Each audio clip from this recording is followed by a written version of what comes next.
Have you noticed that certain objects seem to bring with them a heavy, inexplicable energy? St. Carlo Acutis discovered something disturbing during his years of devotion that could explain why many Catholic families suffer without understanding why. Today, write, "I want to purify my home" in the comments if you're ready to discover what Carlo warned about certain objects that could be blocking blessings in your home. Carlo Acutis, known worldwide for his deep faith and work with the Eucharistic Miracles exhibition, despite his young age, did not seek to become a voice of warning about hidden spiritual dangers in our homes. He was a teenager dedicated to using technology for evangelization, but God had broader plans for his teachings. "I never imagined that the Virgin would show me such disturbing truths about everyday objects," Carlo confessed to a small group of friends in 2005. "I thought such revelations only came to ancient mystics, not to a simple servant of faith like me." It all began during a visit to London in 2004. Carlo had been invited to present his Eucharistic Miracles exhibition at a parish in the city. Exhausted from traveling from Italy and pastoral commitments, he stayed alone in the small chapel after midnight, before the exposed Blessed Sacrament. He was tired, very tired, relates one of the friends who accompanied him. Carlo held his rosary out of habit, almost without thinking. He had been praying it the same way for years, but that night was different. While praying mechanically, he felt a presence. It wasn't a chill or an extraordinary vision. It was an inner certainty, a peace that became clarity. It was then that he heard, not with his physical ears but deep in his heart, the voice of Mary. "My son, many souls invoke me but live surrounded by doors open to the enemy. I will show you the objects he uses to enter homes unnoticed." Sarah Johnson, a 76-year-old woman who was present the day Carlo first shared this revelation with his community, remembers, "When Carlo began to speak, his voice was different. His eyes, normally so serene, showed an urgency we had never seen before. He wasn't the same calm boy as always. He seemed to be carrying a message that weighed on him enormously." Carlo understood that he had received a warning about 3 types of objects that, as was revealed to him, act as gateways for negative spiritual influences in Catholic homes. These weren't human inventions or popular superstitions. They were spiritual truths revealed by the Mother of God herself to protect families in difficult times. "What surprised me," Carlo continued explaining to his friends, "wasn't receiving this message. It was verifying its truth in the very homes we visited. I myself had been entering houses for years where people suffered for no apparent reason. Now I understood why." Emily Baker, a retired teacher of 67 from the Midwest, was one of the first lay people to hear directly from Carlo about these dangerous objects. For 15 years she had suffered from terrible insomnia and nightmares that left her exhausted every morning. "I tried medications, therapies, even alternative treatments," Emily recounts. "One day my friend took me to a conference where Carlo was speaking about the importance of keeping our homes spiritually clean. I'll never forget his words. The enemy doesn't always attack with obvious temptations. Sometimes he enters through doors that we ourselves open, without knowing it." That afternoon, Carlo briefly mentioned that there were certain common objects in homes that could be blocking peace and blessings. He didn't give complete details in public, but at the end of the conference, Emily approached him desperately. "I told him about my nightmares, about the oppression I felt in my own house," Emily remembers. "Carlo looked at me with those deep eyes and asked me something strange. 'What inherited or gifted objects do you have in your bedroom?' That question changed my life." Carlo explained that during his years visiting the sick and helping with parish ministry in Milan, he had noticed a disturbing pattern. Some houses, however humble, had a palpable peace. Others, even when they belonged to devout people, seemed charged with an inexplicable heaviness. "I began to observe more carefully," Carlo related, "and I discovered it wasn't coincidence. In houses where peace reigned, certain objects were missing. In houses where oppression dwelt, those same objects were present, often in prominent places." The revelation in London wasn't a theoretical explanation. It was a practical and detailed instruction on how to identify and what to do with these objects that, unknowingly, many Catholic families keep in their homes. "It's like cleaning a house," Carlo explained, using his characteristic simplicity. "You can sweep and mop every day, but if you leave the windows open facing a garbage dump, The bad smell will always return. The same happens spiritually with certain objects. But Carlo warned that this wasn't about superstition or irrational fear. We shouldn't live terrified, he said firmly. We should live informed and protected. Spiritual knowledge is as important as natural knowledge. Can you imagine discovering that an object that has been in your home for years, perhaps decades, could be the reason why your prayers seem to go unanswered? That wedding gift or family inheritance could be blocking the blessings that God wants to pour out on your family. If you feel this revelation is for you, write "Right now, Mary, protect my home" in the comments. Your public declaration of faith is the first step toward purifying your space. What Carlo discovered that night in London was just the beginning. Soon the revelations would deepen, showing him specific details about the first type of object that acts as a gateway for dark forces. And most surprisingly, how these objects particularly affect women and mothers. Many wonder, why these revelations at that time? Carlo had a clear answer. We are entering times where the enemy works in more subtle ways. He no longer presents himself as a monster, but as something harmless, even beautiful.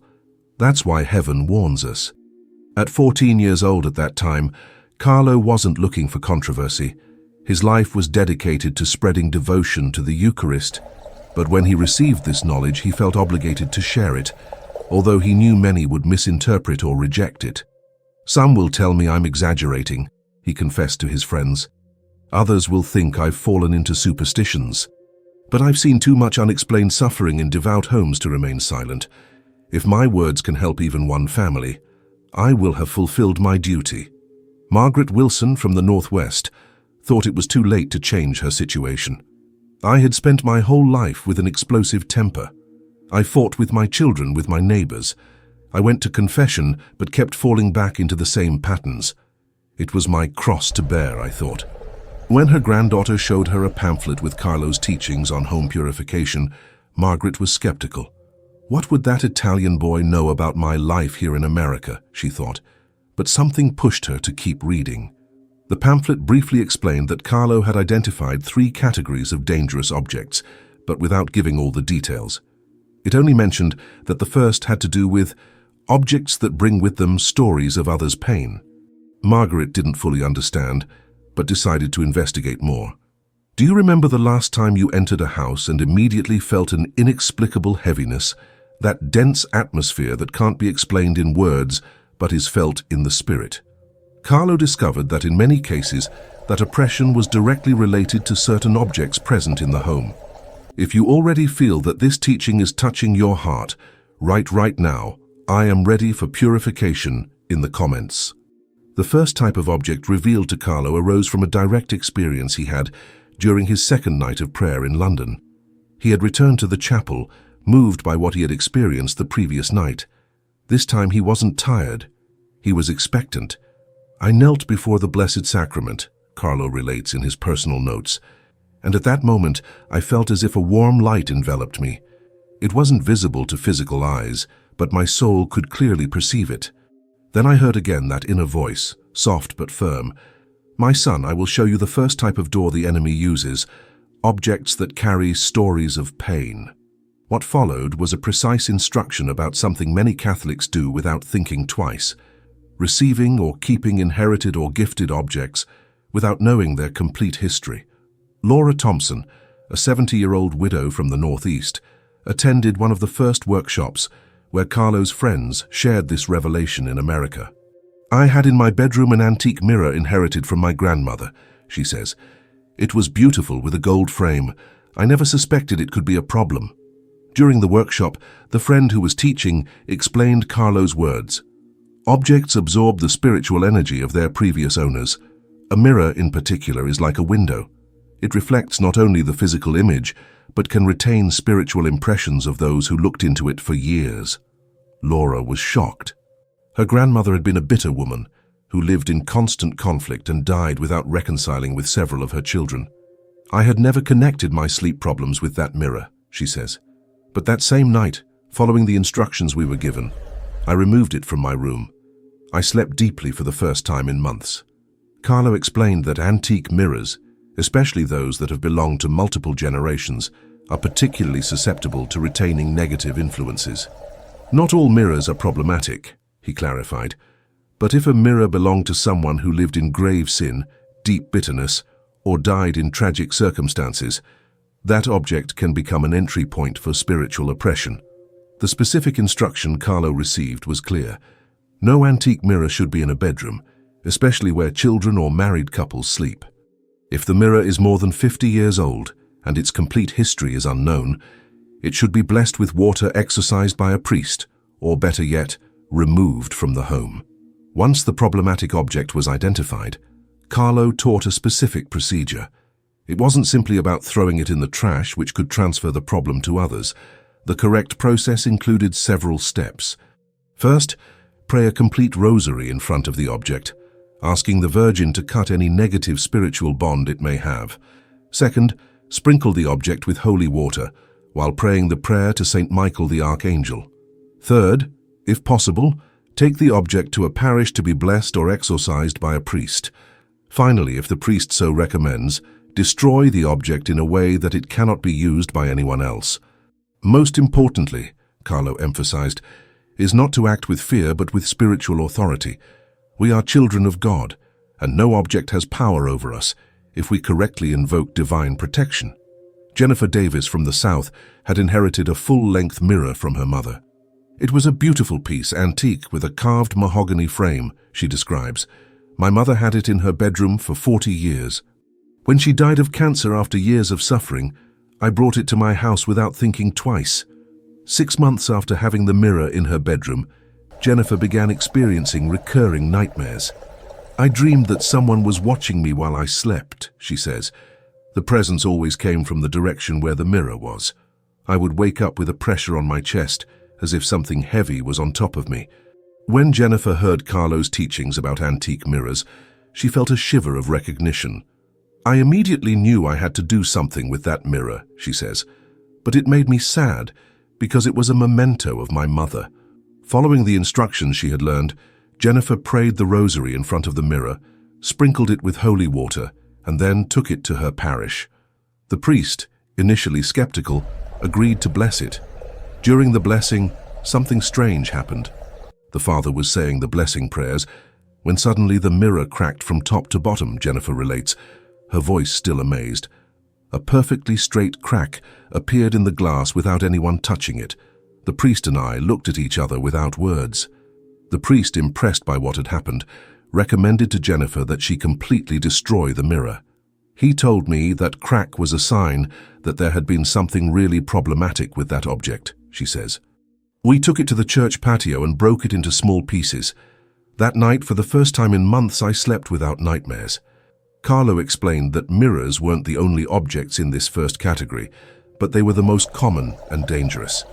A mirror is special because it reflects, and in the spiritual world what it reflects is not only the physical image but also invisible realities, he taught. Carlo used to say that daily prayer is the key that opens God's heart. That's why we've prepared a daily prayer guide for the entire month, inspired by his words and his example of faith. Find it right now in the first pinned comment and start each day with a prayer that will bring peace, strength, and light to your life and your family. Other objects in this category included paintings or photographs of people who died in tragic circumstances, especially if those images showed the person in moments of suffering. Many families keep photographs of the wake or deathbed, Carlo explained. This is not spiritually healthy. Those images capture a moment of transition that should not be preserved or displayed. He also warned about antique furniture, particularly beds and chairs where people had spent long periods of illness or had died. Not all antique furniture is problematic, he clarified. But if a piece of furniture was associated with prolonged suffering or violent death, it can retain negative spiritual impressions. Robert Johnson, a retired carpenter of 73 from the Midwest, bought a hand-carved wooden bed at an antique market. It was a beauty, he remembers. The seller gave me a good price because he said the family that sold it needed the money urgently. What Robert didn't know was that a man had died in that bed after months of agony from a painful illness.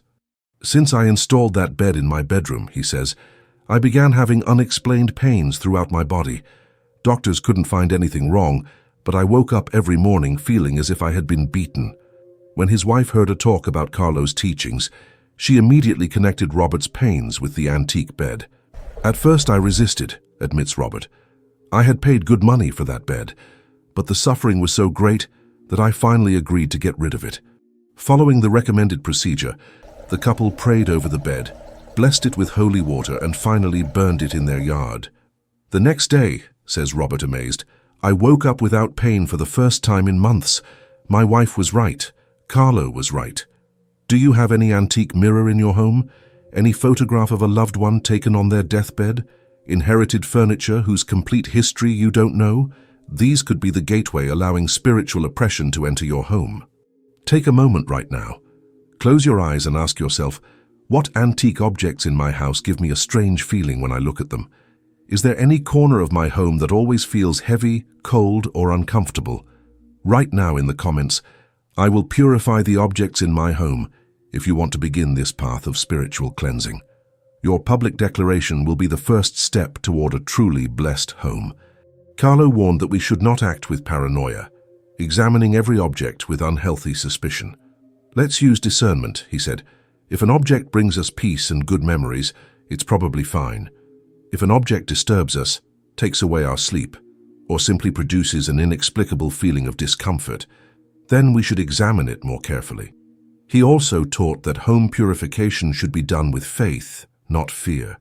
"Fear paralyzes," he explained. "Faith in action liberates." When we identify a problematic object, we shouldn't fear its power. We should recognize the superior power of God that protects us. Susan Miller from the West Coast had been feeling for years that something wasn't right in her house, but couldn't identify what it was. "It was as if there was an invisible cloud over my home," she describes. "My children constantly fought, my husband and I argued over trifles, and I felt exhausted for no apparent reason." One day, while cleaning the attic, Susan found a box with objects from the previous owner of the house. Among them was a silver-handled hand mirror, quite deteriorated. "Something made me feel uncomfortable when I saw it," she remembers. "But I thought it was my foolishness." She took the mirror to her bedroom, intending to clean it and perhaps sell it. That night, she had the worst nightmare of her life. "I dreamed that the mirror showed me horrible things," she says. "I saw scenes of violence, of suffering. I woke up screaming." The next day, Susan remembered Carlo's teachings that her sister had mentioned months before. "I immediately knew that mirror had to leave my house," she says. "I didn't wait to follow all the procedures. I wrapped it in a sheet, said an Our Father, and took it to the parish. The priest, familiar with these teachings, blessed the mirror and then recommended destroying it. When they broke it, they found something disturbing inside the hollow handle, a small rolled-up paper with strange symbols. The priest turned pale when he saw it," Susan remembers. "He told me it was better not to know what those symbols meant, but that clearly that object had been used for dark purposes." After getting rid of the mirror, Susan noticed an immediate change in her home. "It was as if they had opened all the windows after years of being closed," she describes. "The atmosphere felt lighter. My children stopped fighting so much. Even my husband commented that the house felt different, more welcoming." Carlo explained that these cases weren't exceptional, but more common than people imagine. "In my years visiting parishes in Italy," he related, "I entered thousands of homes. Some were miserable shacks, but had a beautiful peace. Others were more comfortable houses, but felt oppressed. The difference was almost never material poverty or wealth. It was the spiritual cleanliness of the space." He also warned about a common trap, thinking that only objects obviously related to the occult were dangerous. "Many Catholics are alert against Buddha statues or pagan amulets," he explained, "and they do well. But they forget that a mirror, a photograph, or a seemingly innocent piece of furniture can be equally problematic if it has the wrong history." Carlo's instruction was clear. We don't need to live in constant fear, but in prudent vigilance. When we bring something old into our house, especially if it comes from someone we don't know well, we should bless it before incorporating it into our home. Michael Simpson, a 71-year-old merchant from the East Coast, learned this lesson dramatically. He bought his wife an antique jewelry set at a flea market. "They were beautiful pieces, gold and stones," he remembers. "My wife was delighted. But since Mary began wearing those earrings and that necklace, her personality changed notably. She became irritable, Suspicious, says Michael. We fought over insignificant things. She wasn't the woman I had lived with for 40 years. When their daughter told them about Carlo's teachings, Mary initially resisted. She didn't want to believe her beautiful jewelry could be a problem, says Michael, but she finally agreed to stop wearing them for a week, just to test. The change was immediate. By the third day without wearing the jewelry, says Mary, I realized I had been in a kind of fog. My mind cleared. I felt like myself again. They took the jewelry to a priest to be blessed, but he, after holding them in his hands, recommended destroying them. He told me he felt something very heavy in those objects, Mary remembers. It was difficult to let them go because they were valuable, but my peace of mind was worth much more. If you feel there are objects in your home that could be affecting your family's peace, the first step is to identify them honestly. Carlo offered these warning signs. Objects that produce inexplicable discomfort when you look at them, corners of your house where no one wants to be without apparent reason. Inherited or gifted pieces after which family problems began, any antique whose complete history you don't know, and that produces anxiety. It's not about getting rid of everything old, Carlo clarified. It's about using discernment. If something disturbs your peace, examine its history. If you can't verify that object had a clean history, it's better not to risk it. The purification process that Carlo taught was systematic, but not complicated. First, identify all suspicious objects in the home. Second, pray for each one, asking God to reveal if there is anything problematic. Third, take objects identified as problematic to a priest for blessing or advice. Fourth, follow the priest's recommendation whether to keep the blessed object or destroy it appropriately. Appropriate destruction is important, Carlo emphasized, not simply giving away or selling the object to another person, transferring the problem. If an object must be eliminated, it should be broken or burned in a way that it cannot be used by anyone else. Catherine Parker from the Northwest had in her living room an antique grandfather clock that had belonged to her mother-in-law. It was an imposing piece, beautiful, she describes. But since we installed it, fights in my house multiplied, always around 3 in the morning. When the clock gave particularly loud chimes, someone in the house would wake up with anxiety. When Catherine connected the clock with family problems after hearing about Carlo, her husband scoffed. He told me it was superstition, she remembers, but he agreed to take it to be blessed just to please me. During the blessing, the clock suddenly stopped working, although it had just been repaired days before. The hands stopped exactly at 3, says Catherine. The priest looked at us seriously and said, "This clock has something, it shouldn't be in your house." Following the advice, they destroyed the clock. Catherine's family experienced a peace they hadn't known in years. My husband, who had been the most skeptical, was the first to admit that something had changed, she says. We no longer wake up distressed in the early morning. The fights decreased dramatically. Have you ever noticed that in your home, there are certain objects that seem to attract your attention in a disturbing way? Carlo taught that this could be a sign from the Holy Spirit warning us about something that needs to be removed. Heaven speaks to us, but we must learn to listen. Now, having understood the first type of dangerous object, it's time to learn something even more disturbing.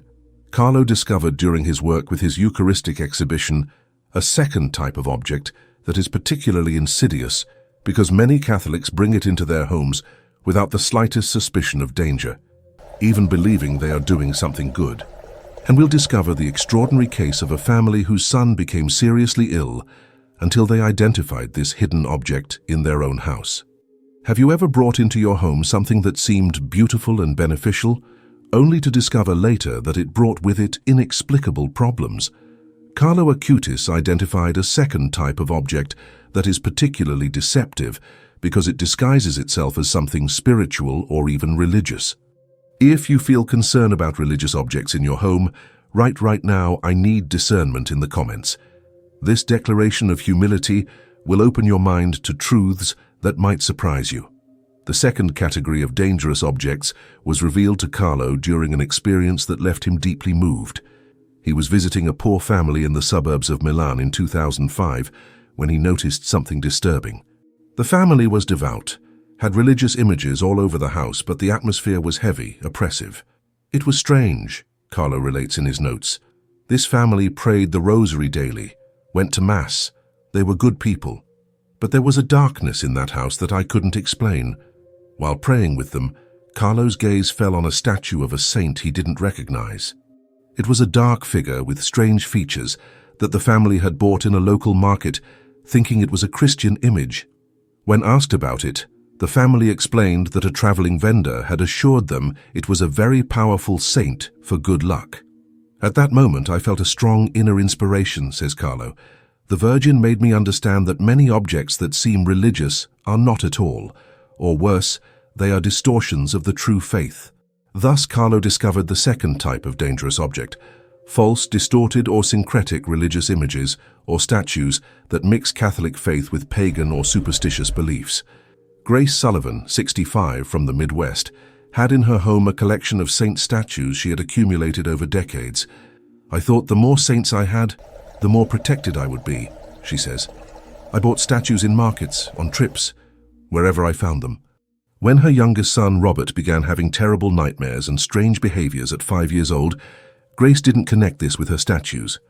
I thought it was just a phase of childhood, she says. Doctors said it was normal. But the nightmares worsened. Robert would wake up screaming, talking about dark figures he saw in his room. When a friend who knew Carlo visited her house, she noticed something disturbing. There was a statue in Robert's room that, although it seemed to represent a Catholic saint, had strange characteristics. The friend asked me where I had bought that statue, remembers Grace. I told her I had gotten it at a crafts market during a trip to New Orleans. It seemed beautiful to me and I thought it would protect my son. The friend, familiar with Carlo's teachings on this topic, examined the statue more closely. What appeared to be a Catholic saint had symbols carved into the base that weren't Christian. She explained to me that many artisans mix Catholic images with elements of popular religiosity or even pagan practices, says Grace. That statue wasn't what I thought. Following the friend's advice, Grace removed the statue from Robert's room that same night. My son slept peacefully for the first time in months, she says with tears. The nightmares almost immediately stopped. Carlo explained that this type of object is particularly dangerous because it deceives the faithful. The enemy is cunning, he warned. He doesn't always attack head-on. Sometimes he disguises himself as an angel of light. A statue that seems religious, but was made with wrong intentions or that mixes pagan elements, can become an entry point. The warning signs Carlo taught to identify included statues or images bought in markets or non-Catholic stores where their origin cannot be verified, images that combine Catholic saints with non-Christian symbols, statues that produce a feeling of discomfort despite representing sacred figures, objects blessed by people who are not Catholic priests, and images that promise luck or protection in a superstitious manner instead of fostering true devotion. Not all images bought in markets are problematic, Carlo clarified, but we must be prudent. It's better to buy religious objects in trusted Catholic stores where we know they have been made with respect and true faith. James Miller, a 72-year-old farmer from the Midwest, had inherited from his grandmother an image of the Virgin that the family had venerated for generations. It was the jewel of our family, he says. We took it to be blessed every year at the parish feast. But something strange had occurred in that family for generations. None of the women who possessed that image could have children without serious complications. My grandmother lost 3 babies, my mother 2. My wife had 3 miscarriages, James relates. We had never connected this with the image. When a priest visited their home for a blessing and saw the image, he stopped short. That is not the Virgin Mary, he said gravely, at least not completely. Examining the statue carefully, the father discovered that it had incrustations in the base that appeared to be offerings to pre-Christian deities. The father explained to us that, probably many generations ago, someone had tried to syncretize the Catholic faith with ancient beliefs, says James. The image had been the object of mixed rituals that had spiritually contaminated it. Following the priest's recommendation, the family performed a complete purification ritual. First, they fasted for 3 days. Then the priest celebrated a mass in their home. Finally, with specific prayers of liberation, they destroyed the image. It was painful, admits James. It was an object that our family had venerated for more than 100 years, but the peace that came afterward was worth every tear. A year after destroying the image, James's wife became pregnant. For the first time in 3 generations, a woman in our family carried a pregnancy without complications, he says with joy. We had a healthy, beautiful girl. It was our confirmation that we had done the right thing. Carlo also warned about another aspect of this category, deformed or grotesque images of Christ or the saints. There are modern artists who represent Christ in ways that do not honor his divinity, he explained. Images that show him weak, defeated, without majesty. These representations, although made with artistic intention, are not appropriate for home devotion. He taught that sacred images should inspire love, respect, and true devotion. If an image produces fear, anxiety, or revulsion, it should not be in our home, he said firmly. Sacred images are windows to heaven, not doors to fear. Lisa Campbell from the West had in her living room a painting of Christ crucified that she had bought in an art market. It seemed very modern, different, she says. The artist had represented the crucifixion in a very crude, bloody, almost violent way. Although the painting was technically a religious image, its effect was disturbing. Children didn't want to be in that room, Lisa remembers. My grandchildren cried when they came to visit. I thought it was because they didn't understand the sacrifice of Christ. When a friend told her about Carlo's teachings, Lisa began to reconsider the painting. I realized that every time I looked at it, I felt anguish instead of devotion, she says. It didn't inspire me to pray, but disturbed me. She removed the painting and replaced it with a traditional image of the Sacred Heart. The change in the atmosphere of my living room was immediate, she says. My grandchildren now play there without problem. There is a peace that didn't exist before. Carlo also spoke about counterfeit or poorly made rosaries and crucifixes. I've seen rosaries made with strange materials, with mixed symbols among the beads, he related. I've seen crucifixes where the Christ has expressions that don't correspond with the serenity of one who gave himself out of love. His advice was simple. Buy your devotional objects in trusted places. A rosary blessed by a Catholic priest, bought in a Catholic bookstore, is very different from one bought in a tourist market where we don't know who made it or with what intention. William Thompson, a retired teacher, had bought several rosaries as souvenirs during a tourist trip. They were cheap and pretty, he says. I gave them as gifts to several family members. But something strange began to happen. Several of the family members who received those rosaries began experiencing problems when trying to pray. My sister told me that every time she took that rosary, she felt an inexplicable heaviness, William relates. My cousin commented the same thing. We thought it was coincidence until we all compared notes. They took the rosaries to a priest to be blessed. The father examined them and told us something surprising, says William. He explained that those rosaries had been mass-produced, probably in conditions of labor exploitation, and that they didn't have the least devotional intention behind their manufacture. They were just merchandise. The priest recommended they destroy those rosaries and acquire new ones in a trusted Catholic store. It was an important lesson, reflects William. We learned that even religious objects must be chosen with care and discernment. Carlo taught that priestly blessing is fundamental for all religious objects we bring into our home. Don't assume that because an object has the form of a saint or a crucifix, it's already fine, he warned. It should be properly blessed by a Catholic priest. He also explained the crucial difference between true devotion and superstition. Some treat religious images as good luck charms, he said. They put statues in their businesses, hoping they'll attract money. They place prayer cards in their cars, thinking they'll magically protect them. This isn't Catholic faith, it's disguised superstition. True devotion, Carlo taught, leads us to a deeper relationship with God through the intercession of the saints. Images are reminders, not talismans, he explained. They help us elevate our minds to heavenly realities. But the power is not in the object, but in God whom they represent. Carol Osborne had filled her house with religious images, hoping they would protect her from all evil. I had saints in every corner, prayer cards on every wall, she says, but I lived in constant anxiety, fearing that if I forgot to pray to one, I would lose its protection. When she heard Carlo's teachings on the difference between devotion and superstition, Carol had a revelation. I realized I had turned my faith into a kind of commercial contract with the saints, she says. I offered them candles and prayers expecting favors in return. It wasn't love, it was negotiation. Carol radically simplified the religious objects in her home, keeping only those that truly nourished her faith. Now I have fewer images but more devotion, she reflects. And, curiously, I feel more peace than when I was surrounded by statues on all sides. Carlo especially warned about miraculous holy cards that promise automatic protection or guaranteed blessings.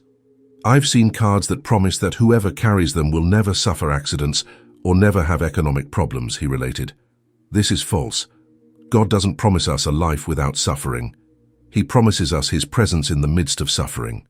His advice was to always verify the origin of any devotional object that promises protection or specific benefits. If it sounds too good to be true, it probably doesn't come from a reliable source, he warned. Philip Martinez had received from a street vendor a medal that supposedly protected from all evil and brought good luck in business. The vendor assured me it was blessed by a bishop, says Philip. As I was going through economic problems, I bought it hoping it would help me. Far from improving, Philip's situation worsened. My business continued to go badly, but I also began having inexplicable health problems, he relates. Constant headaches, insomnia, irritability. When his wife suggested that perhaps the medal wasn't what it seemed, Philip initially resisted. I had paid for it, I wanted to believe it would work, he admits, but I finally agreed to have a priest examine it. The priest, after seeing the medal, shook his head. This is not Catholic, he told him. The engraved symbols are a mix of elements from different traditions. It's not blessed by any bishop I know of. Philip destroyed the medal that same afternoon. My headaches disappeared within days, he says, and although my economic problems didn't magically resolve, I regained my mental peace to face them with clarity. Do you have religious images in your home bought in markets or of doubtful origin? Objects that promise protection or benefits in a superstitious manner? Statues or crucifixes that produce anxiety instead of devotion? Take a moment to mentally walk through your home. Observe each religious image, each statue, each rosary. Ask yourself honestly, does this object nourish my faith or does it feed my superstition? Does it bring me closer to God or does it just make me feel magically protected? Write now in the comments, I will purify my devotion, if you are willing to honestly examine the religious objects in your home and keep only those that truly honor God.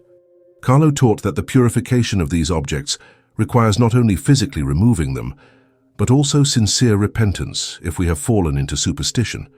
We must humbly confess that we have confused faith with magic, he said, and ask God to purify our understanding of true devotion. The process he recommended included, first, identifying all religious objects in the home whose origin is not reliable. Second, taking them to a priest for evaluation. Third, if the priest confirms they are problematic, destroying them appropriately with prayer.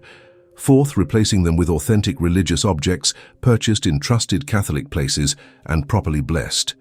Fifth, making an examination of conscience about how we have used these objects, to grow in holiness or to obtain material benefits.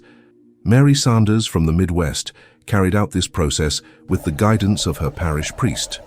I discovered that of the 15 statues I had in my house, 7 were problematic, she says. Some because of their doubtful origin, others because I had been using them superstitiously. The priest helped her discern which ones to keep and which to eliminate. It was liberating, says Mary. I felt as if a weight had been lifted from my shoulders. Now I have fewer religious objects in my house, but my relationship with God is deeper and more authentic. Having understood the danger of counterfeit religious objects or those used superstitiously, it's time to learn about the third and final type of object that Carlo identified. This is perhaps the most surprising of all, because it involves objects that most people consider completely innocent and even necessary in a modern home. And we will learn the extraordinary case of an entire family that was freed from spiritual oppression by identifying this common object they had without suspecting its danger. Have you noticed that since a certain appliance or technology entered your home, family peace has notably diminished?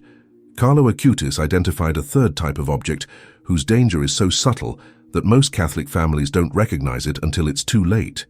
If you feel that technology is affecting the peace of your home in ways you don't understand, write right now, I need digital protection in the comments.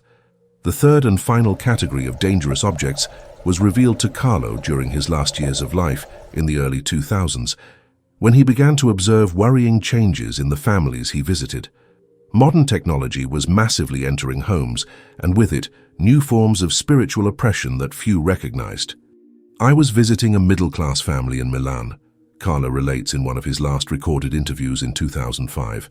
"They were devout Catholics, prayed together, went to Mass. But there was a coldness between them, a disconnection I couldn't explain."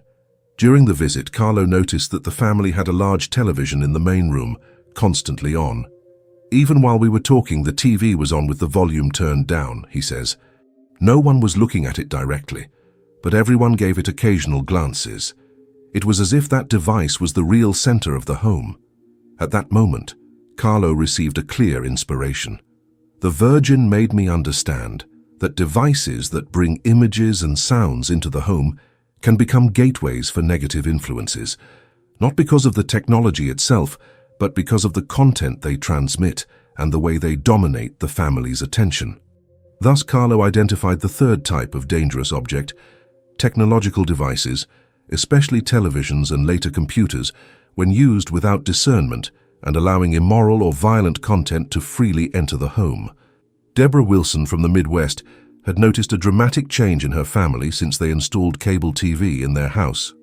"At first it seemed harmless," she says, "but gradually everyone in the family began spending more time in front of the TV and less time talking to each other." What Deborah hadn't noticed was the type of programming entering her home. "I thought that as long as we didn't watch obviously bad things like pornography, everything was fine," she admits. "But the soap operas full of adultery, the gossip shows, the violent series, all of that was entering our house unfiltered." Her teenage children began showing worrying behaviors: rebellion, crude language, disinterest in Mass. "I never connected this with the TV," says Deborah. "I thought it was just adolescence." When a missionary who had known Carlo visited her parish and spoke about this topic, Deborah felt as if her eyes had been opened. The sister explained Carlo's words: "Every image we allow to enter our home has a spiritual effect. Images of violence, immorality, and blasphemy are not innocent entertainment. They are slow poison for the soul." That night, Deborah gathered her family and proposed an experiment: "Turn off the TV completely for a week." "My children protested furiously," she remembers. "My husband thought I was exaggerating, but I insisted." The first days were difficult. The family didn't know what to do without the constant TV in the background. "There was an uncomfortable silence," says Deborah. "We realized we had forgotten how to converse with each other, but gradually something changed. On the fourth day, my oldest son suggested playing a board game that we had stored away for years," she relates. "We ended up laughing and spending time together in a way we hadn't done in a long time. At the end of the week, the family made a radical decision: cancel cable and establish strict rules about when and what to watch on TV. We didn't completely eliminate the TV," Deborah clarifies, "but it stopped being the center of our home." The changes were notable. "My children began being more respectful," she says. "Family fights decreased. Even my husband noticed that we had more peace. And most surprisingly, we all began praying the rosary together in the evenings, something we had stopped doing years ago without realizing it." Carlo was not an enemy of technology itself. "Technology is neutral," he explained. "It's a tool. The problem isn't the TV or computer, but what we allow to enter through them into our home." His warnings were specific: TVs in bedrooms, especially of children and teenagers, content that normalizes sin as entertainment, programs that mock the sacred or promote values contrary to the gospel, use of technology that replaces family prayer and time together, and devices that become the center of attention in the home instead of the family. "I've seen homes where the TV is placed as if it were an altar," Carlo said. "All the furniture oriented toward it. The family sits in silence, worshipping the images it transmits. This is modern idolatry." Mark Thompson, a 70-year-old worker from the West Coast, had spent a fortune on a large-screen TV that dominated his living room. "It was my pride," he admits. "All my friends came to watch football at my house. I thought I was being a good host." But his wife noticed something worrying. Mark was spending more and more time in front of the TV and less time with his family. He would come home from work, eat quickly, and plant himself in front of the TV until midnight, says his wife Marie. On Sundays, he preferred to stay watching sports rather than going to Mass. When Marie heard a talk about Carlo's teachings, she felt they were describing her exact situation. The speaker said something that impacted me. When an object becomes the center of your attention, displacing God and your family, that object has become an idol. Marie spoke with Mark that night. At first, he got angry, she remembers. He told me I was exaggerating, that it was just a TV. But Marie insisted that they at least try to limit its use. They established a rule: the TV would only be turned on after praying the rosary as a family. The first days, Mark prayed hurriedly, wanting to finish quickly to watch his program, says Marie. But gradually something changed. The rosary stopped being a formality. Mark began paying attention to the prayers. Over time, Mark began choosing to forgo the TV some nights to talk with his family. I realized I had been missing precious moments, he admits. My grandchildren were growing up, and I barely knew them because I was glued to the screen. Today, 3 years later, the TV is still in Mark's house, but it no longer dominates his life. We use it occasionally to watch something specific, he says, but it's no longer the center of our home. That place is once again occupied by family. Carlo also prophetically warned about the dangers of computers and the internet, technologies that were just beginning to become popular in his last years. "Our time will come," he said in 2005, a year before his death, "when families will have in their homes windows to the entire world. They will be able to see and hear anything. This will be a time of great spiritual danger." His words have proven prophetic. Pornography, extreme violence, teachings contrary to the faith, all are now available with just a click. Parents must be the guardians of these gates, Carlo warned. They cannot simply bring these technologies into the home without establishing spiritual and practical protections. Tanya Vega from the Northeast discovered the danger of the internet in the most painful way. Her 14-year-old son began changing personality after they gave him a computer for his room. "I thought he needed it for school," says Tanya. "I didn't suspect anything bad at first." But Paul became withdrawn, irritable, disinterested in family activities. "He spent hours in his room with the computer," she relates. "When I asked what he was doing, he told me it was homework." The truth came to light when Paul's teacher called concerned about his behavior in class. "He told me Paul had been showing violent and disturbing drawings to his classmates," says Tanya. "When I checked his computer, I discovered he had been exposed to extremely violent and disturbing content."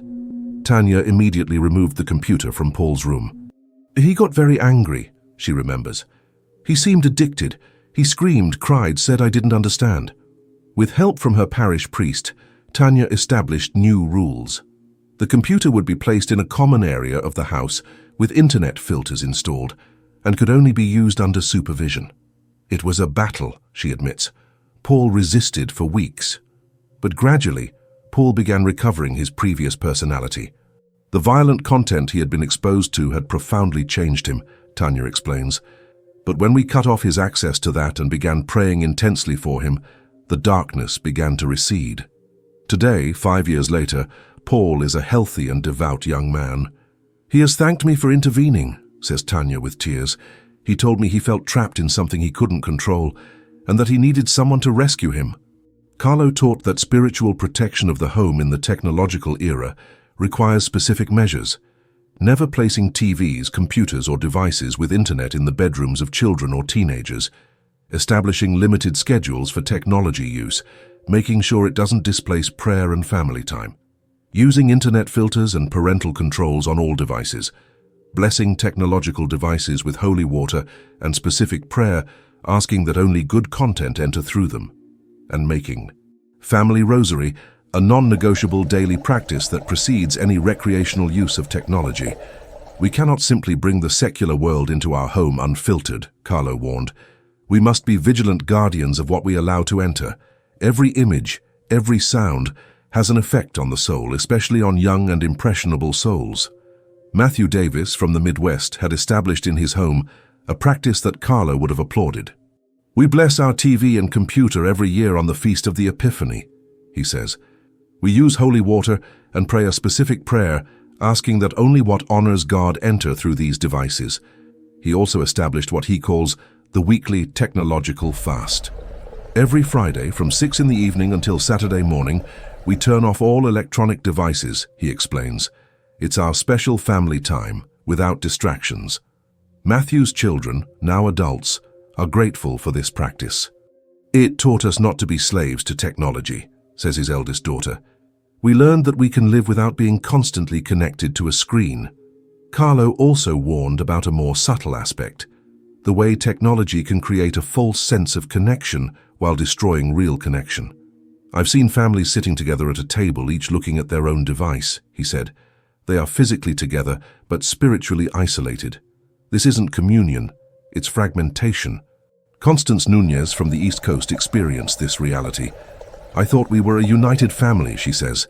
We were together in the living room every night, but in reality, each one was in their own world.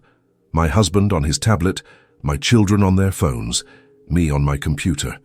When Constance decided to implement a rule of no devices during meals and 2 hours before bedtime, her family resisted.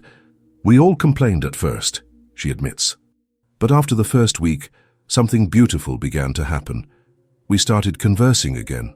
Family dinners became moments of true connection. We told each other about our day, shared concerns, laughed together, says Constance. I realized how much we had been missing while each one was absorbed in their screen. The most extraordinary case related to this third category of dangerous objects involves the Williams family from the Midwest. Both the parents and the 3 teenage children had developed what can only be described as severe technological addiction. Our house looked like an electronics store, says the father, Charles Williams. Each family member had multiple devices. Phones were constantly ringing.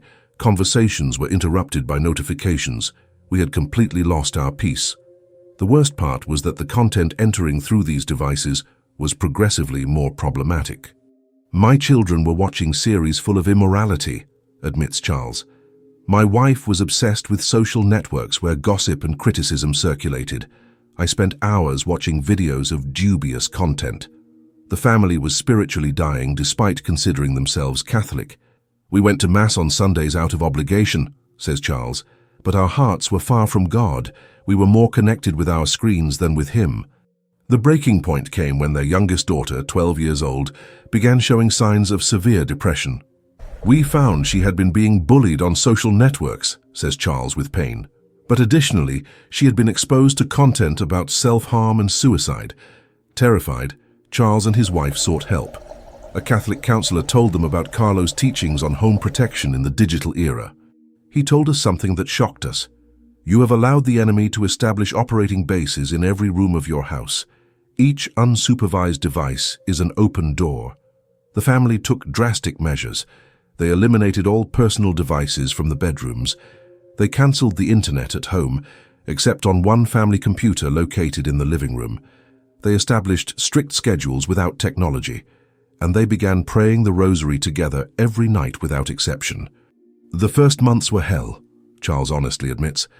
My children seemed to be in withdrawal like drug addicts without their dose.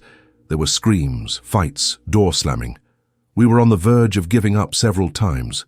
But the family persevered, with support from their parish priest and a prayer group. Slowly, very slowly, we began to see changes, says Charles. My youngest daughter started smiling again. My other children began going out to the yard to play instead of being locked up with their screens. The most notable change was in the family dynamics.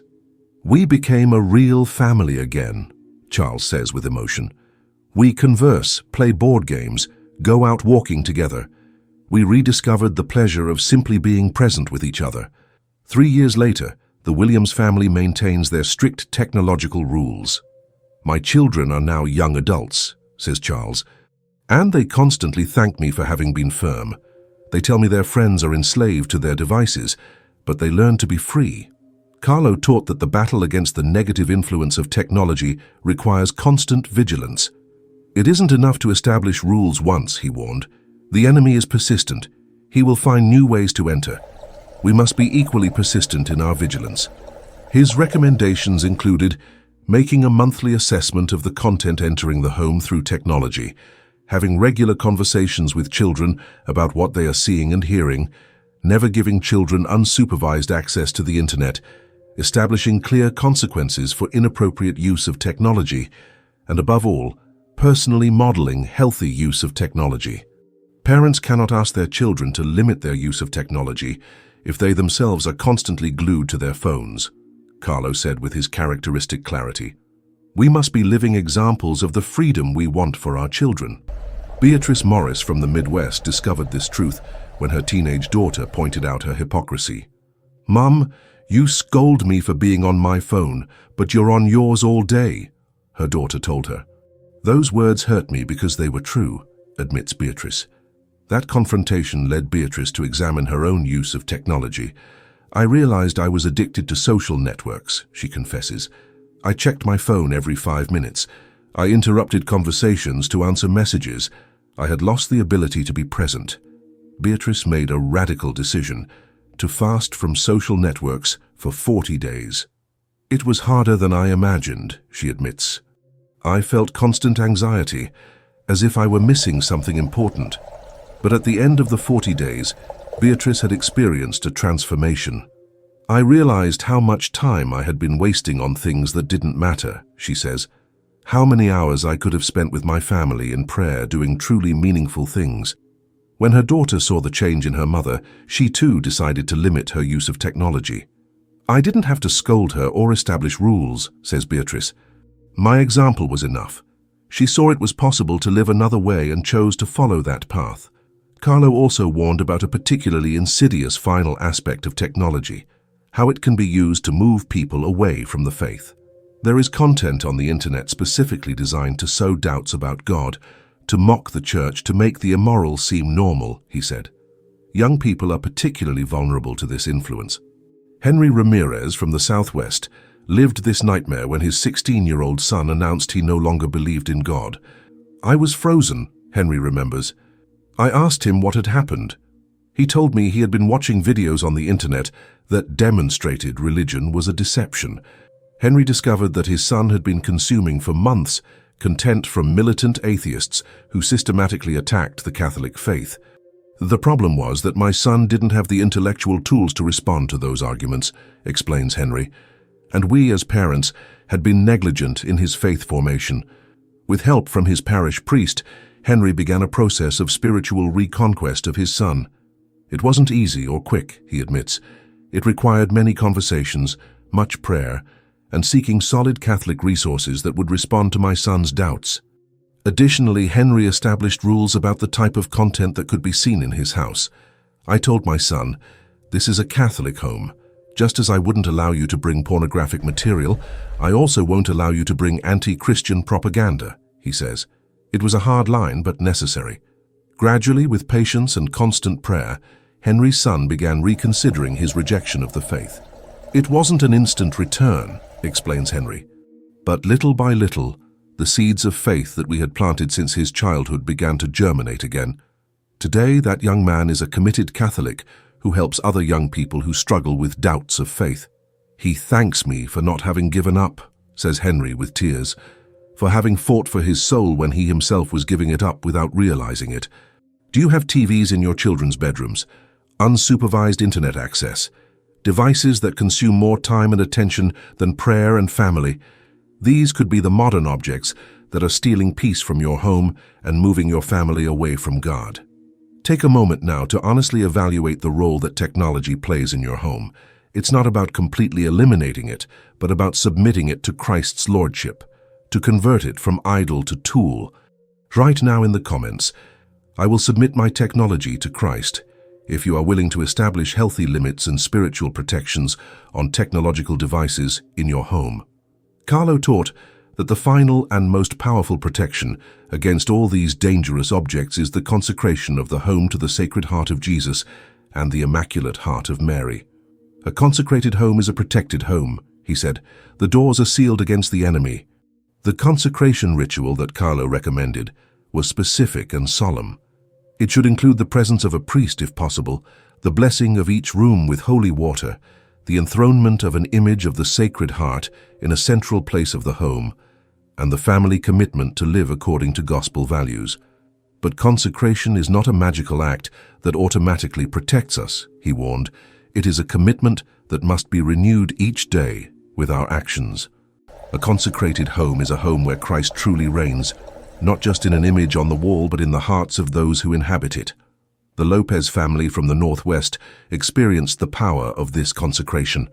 After identifying and eliminating several problematic objects in their home, they decided to formally consecrate their house. "We invited our parish priest," says Rose Lopez. "We made a procession through the entire house, blessing each room, declaring that space belonged to Christ." The change was palpable. "It was as if they had cleaned the air," Rose describes. "A peace we hadn't felt in years descended upon our home. My children noticed it too. One of them said, 'Mom, the house feels different, lighter.'" But Rose emphasizes that the consecration was just the beginning. "We had to maintain that commitment daily," she explains. "When my children wanted to watch an inappropriate program on TV, I would remind them, 'This is a house consecrated to Christ. He is here with us. What would he think of what we want to watch?'" That question changed many decisions. Carlo also taught the importance of having a visible family altar in the home. "It should be a place where the family gathers daily to pray," he explained. "It can be simple, a small table with an image of the Sacred Heart, a crucifix, a blessed candle, and a rosary. What's important isn't the elaboration, but the constancy." This family altar, according to Carlo, acts as a spiritual anchor for the home. When temptation comes, when the enemy attacks through objects or external influences, the family has a physical reference point where they can gather and renew their commitment to God. Gabriel Jenkins established a family altar in a corner of his living room. "At first I felt a little ridiculous," he admits. "I thought it was something too pious, exaggerated." But his wife insisted, reminding him of Carlo's teachings. "We established the practice of gathering there every night to pray the rosary," says Gabriel. "The first days were mechanical, almost forced. But over time, that corner became the spiritual heart of our home." Gabriel relates a moment that confirmed the power of that practice. "One night, my teenage son arrived visibly upset. He had had a terrible day at school. Without anyone asking him to, he went directly to the family altar, knelt down and began to pray. Seeing that moved me deeply. The altar had become his refuge." Carlo's teachings about these three types of dangerous objects were not meant to instill fear, but to empower Catholic families. "Knowledge is protection," he said. "When we know how the enemy acts, we can effectively defend ourselves." His final message was always one of hope. "It doesn't matter how long these objects have been in your home. It doesn't matter how much damage they have caused. When you identify and eliminate them with faith and prayer, liberation comes. God is more powerful than any negative influence. His love can purify any space." Teresa Sanders from the Midwest is a living testimony to this truth. For 20 years, her home had been a constant spiritual battlefield. Fights, inexplicable illnesses, persistent economic problems, everything seemed to conspire against her family. "When I finally heard about Carlo's teachings, it was as if I had been given the missing piece of the puzzle," says Teresa. "I began to examine my home with new eyes." What she found was alarming. An antique mirror in her bedroom that had belonged to an aunt who died in tragic circumstances, several statues of saints bought in markets that turned out to be of dubious origin, and TVs without control in her teenage children's rooms. "The cleansing process took several weeks," Teresa relates. "We had to make difficult decisions. Some objects had sentimental value, others were expensive, but the peace of my family was more important." Following meticulously the instructions based on Carlo's teachings, Teresa purified her home. She removed the antique mirror and destroyed it with prayer. She took the dubious statues to a priest who confirmed they were not appropriate and destroyed them. She relocated the TVs to common areas and established strict rules about their use. "The transformation was gradual but undeniable," says Teresa. "In 3 months, family fights almost disappeared. The strange illnesses ceased. My children began behaving better, studying more, being more respectful. But the most notable thing was the spiritual change. For the first time in years, my family began praying together voluntarily," Teresa says with tears. "My children, who before resisted anything religious, now actively participate. It's as if a curse had been lifted from our home." The case of the Sanders family perfectly illustrates Carlo's central message. Our homes are spiritual territories that we must actively protect. We cannot be passive about what we allow to enter. Every object, every image, every device can be a door for blessing or for oppression. Most Catholic families are suffering unnecessarily, Carlo said sadly. They suffer because they have unknowingly opened doors. They pray asking for liberation while keeping in their home the same objects that bind them. It's like asking God to heal a wound while they continue touching it with dirty hands. His call was for decisive action. Identify these objects. Don't be afraid to get rid of them. No material object is worth more than your family's spiritual peace. No inheritance, no gift, no technology is more important than protecting the souls under your care. Margaret Torres from the Southwest perfectly summarizes the impact of these teachings. For years, I was looking for answers outside my home. I went to retreats, consulted counselors, tried different devotions. But the source of my oppression was inside my own house, in objects that I myself had brought or allowed. After applying Carlo's teachings, Margaret experienced a liberation that she describes as being born again. My home became what it always should have been, a sanctuary, she says, a place where God reigns, where His peace dwells, where my family can grow in holiness without invisible obstacles. If you have reached this far in this message, it is not coincidence. It is an invitation from heaven for you to examine your own home with new eyes, to take authority over your space and reclaim it for Christ. Carlo's teachings about these three types of dangerous objects have transformed thousands of homes in America and beyond. Families who were on the verge of collapse have found new life. People who suffered inexplicable oppression have been liberated. Homes that were battlefields have become sanctuaries of peace. But it all begins with a decision. The decision to take seriously the spiritual reality of our homes. To recognize that we are not just physical bodies living in physical spaces, but spiritual beings inhabiting spiritual territories that must be protected. Carlo, in his last recorded words on this topic in 2005, shortly before his death, left this final message. Don't be afraid of the spiritual battle. You are not alone. The Virgin Mary is with you. The angels are with you. Christ Himself dwells in your hearts. No object, no negative influence can prevail against the power of God activated by your faith. Clean your homes, he continued, not out of fear but out of love for God, who deserves to reign in your space, out of love for your family, who deserves to live in peace, out of love for future generations who will inherit what you build today.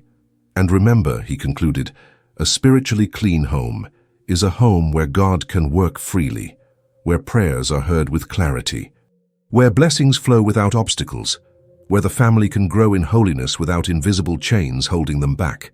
These words, spoken months before Carlo was called to his eternal reward, resonate today with prophetic urgency. We live in times where homes are under spiritual attack as never before. Negative influences multiply. The gateways for the enemy are more numerous and subtle. But we also live in times where the spiritual weapons for home protection have been revealed to us with clarity. We need not live in ignorance or oppression. We can take authority over our spaces. We can close the doors we have unknowingly opened. The first step is honesty, examining your home without self-deception. What antique objects with unknown histories are present? What religious images of doubtful origin or used superstitiously? What uncontrolled technology is dominating and contaminating your space? The second step is action. It's not enough to identify the problematic objects. They must be removed. With prayer, with respect, but with decision. There is no place for indecision when it comes to spiritually protecting your family. The third step is consecration. Filling the void left by the eliminated objects with Christ's presence, formally consecrating your home, establishing daily spiritual practices, creating a family altar, praying the rosary together. The fourth step is constant vigilance. Spiritual battle doesn't end with a one-time cleansing. It requires continuous attention. New objects will enter your home. New temptations will come. You must keep your spiritual defenses active. Hope Nunez, who completed this process 5 years ago, offers a final testimony. My life divides into before and after cleaning my home according to Carlo's teachings. Before, I lived in constant anxiety without understanding why. After, I've experienced a peace I never thought possible. It wasn't easy, she admits. I had to get rid of objects I loved, change ingrained habits, face my family's resistance, but every sacrifice was worth it. Today my home is truly what Carlo desired for all families, a little piece of heaven on earth. If you have felt the call during this message, don't ignore it. It's the Holy Spirit moving in your heart, inviting you to take action. Carlo's teachings about these 3 types of dangerous objects are not abstract theory. They are practical instructions that have proven their effectiveness in thousands of homes. Write right now in the comments, "Today I begin the spiritual cleansing of my home," if you are determined to implement these teachings. Your public declaration will strengthen your commitment and open the doors for God's grace to work powerfully in your space. Carlo lived and died serving God through his Eucharistic devotion, but in his last years, he received these revelations specifically for families. He knew that homes are the basic cell of society and the church. Spiritually healthy homes produce spiritually healthy people. Oppressed homes produce oppressed people. His legacy is not just his work with Eucharistic miracles. It's also his teaching about how to protect the spiritually poor, those who suffer without knowing why, those who pray without seeing fruit, those whose families are crumbling without apparent cause. The answers are here. The 3 types of objects have been revealed. The antique objects with histories of pain, especially mirrors, death photographs, and furniture associated with suffering. The false religious images or those used superstitiously that distort true devotion. And the uncontrolled technology that brings immoral content and dominates family attention. Now the decision is yours. You can close this message and continue as before, or you can rise up and begin the transformation of your home. Carlo would be begging for the second. He who dedicated his life to bringing others closer to Christ wouldn't want you to continue suffering unnecessarily. Take your rosary right now. Hold it in your hands. Make this prayer that Carlo taught to begin home purification. Mother Mary, you who visited Elizabeth's house and filled it with your blessed presence, visit my home now. Show me what I must remove so that Christ can reign fully here. Give me courage to do what I must do. Protect my family while I close the doors that I unknowingly open to the enemy. May my home be a sanctuary where your Son is honored and worshipped. Amen. This simple prayer, prayed with sincere faith, is the first step. Heaven will respond. You will begin to see clearly which objects must go. You will receive the strength to make difficult decisions, and you will experience the peace that comes from a home truly consecrated to God. Carlo's teachings about these dangerous objects are a gift for our time, a time where the enemy attacks homes with unprecedented cunning, but also a time where heaven's protection is available to those who seek it with sincerity. Your home can be different. Your family can experience peace that seems impossible. The invisible chains can be broken. The open doors can be closed. Light can dissipate the darkness that has dwelt in your space for years, perhaps decades.